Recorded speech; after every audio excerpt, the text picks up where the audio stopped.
ഒരു നാൾ ഒരു കാർന്നൂർ വളം വാങ്ങാൻ പാടം വരെ പോയി. കാരണം ബുദ്ധി കുറഞ്ഞ മനുഷ്യനായിരുന്നു അയാൾ. എന്നാലോ ശുദ്ധനും.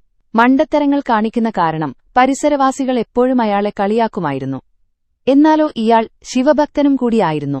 ഒരിക്കൽ അയാളുടെ അമ്മ മരിച്ചപ്പോൾ ജനം ഒരു തരം കളിയാക്കി ചിരിച്ച നേരം ഇയാൾ ഭഗവാനോടത് കരഞ്ഞു പറഞ്ഞിരുന്നു. ഒരിക്കൽ ഭഗവാൻ സ്വപ്നത്തിൽ വന്ന് അയാളോട് സ്നേഹത്തോടെ ഒരു കാര്യം പറഞ്ഞിരുന്നു. കാര്യമിതാണ്, നിന്റെ വീടിനരികെ ഒരു ക്ഷേത്രം വരും. അന്ന് അതിലൊരു പ്രതിനിധിയായി നീ ഉണ്ടാവും എന്ന കാര്യമാണ് അറിയിച്ചത്. അത് ഉറക്കത്തിൽ കേട്ട ഇയാൾ തുള്ളിച്ചാടി. അടുത്ത ദിവസം തന്നെ ഇയാൾ ഈ സംഭവങ്ങൾ പരിസരക്കാരോട് പറഞ്ഞപ്പോൾ അക്കാര്യം പറഞ്ഞ് വീണ്ടും അയാളെ കളിയാക്കൽ തുടങ്ങി. പരിസരക്കാർ ഈ കളിയാക്കിയതും അയാൾ ഭഗവാനോട് കരഞ്ഞു പറഞ്ഞു. പിറ്റേ ദിവസം ശിവഭഗവാൻ തൃക്കണ്ണാൽ ഒരു മനുഷ്യനെ ഇയാളുടെ വീട്ടിലേക്ക് അയച്ചു.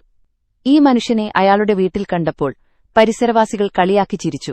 കളിയാക്കൽ കേട്ട് വീട്ടിൽ വന്ന മനുഷ്യൻ പുഞ്ചിരിച്ച് ജനങ്ങളോടായി പറഞ്ഞു, എന്റെ സഹോദരങ്ങളെ, ഈ കളിയാക്കുന്ന നേരമുണ്ടെങ്കിൽ നിങ്ങൾക്ക് നിങ്ങളുടെ വീട്ടിലെ അരിമണി എണ്ണി തിട്ടപ്പെടുത്തിക്കൂടെയെന്ന് ചോദിച്ചപ്പോൾ ഈ വ്യക്തി അത്ര നിസ്സാരക്കാരനല്ല എന്ന് പരിസര മനുഷ്യർക്ക് മനസ്സിലായി. അവർ പാവത്തിനെ കളിയാക്കൽ നിർത്തി. കുറച്ചുനേരം കഴിഞ്ഞപ്പോൾ പാവം മനുഷ്യന്റെ മുൻപിൽ ഒരു പാമ്പ് വന്നു നിന്നു.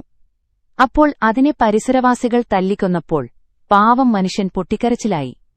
എന്നിട്ട് ജനങ്ങളോട് പറഞ്ഞതിങ്ങനെ, നിങ്ങളല്ലാതെ പാമ്പിനെ കൊല്ലോ, പകരം വേണ്ടത് എന്റെ ഭഗവാനോട് പറഞ്ഞിട്ട് വേണം കൊല്ലാൻ. നിങ്ങൾക്ക് എന്ത് അർഹത കൊല്ലാൻ എന്ന് ചോദിച്ച നിമിഷം ജനം ചിരിച്ചു നിന്നു. അപ്പോഴും വന്ന മനുഷ്യൻ പറഞ്ഞതിങ്ങനെ, നാളെ മുതൽ നിങ്ങൾ ഇയാളെ കണ്ടു പഠിക്ക്, കുറച്ച് ഈശ്വരഭക്തി കിട്ടും. അങ്ങനെ പറഞ്ഞ് വന്ന മനുഷ്യൻ മടങ്ങുകയും പരിസര മനുഷ്യർ ഇളിഭ്യരായി നിൽക്കുകയും ചെയ്തു.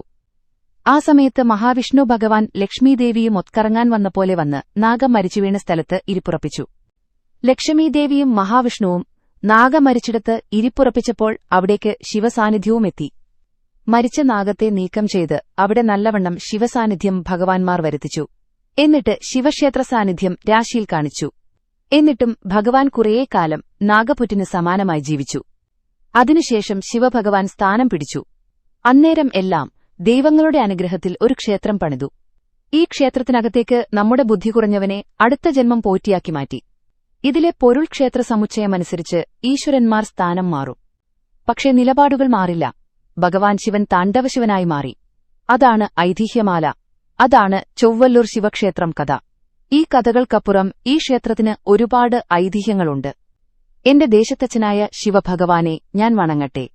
ഓം നമഃ ശിവായ.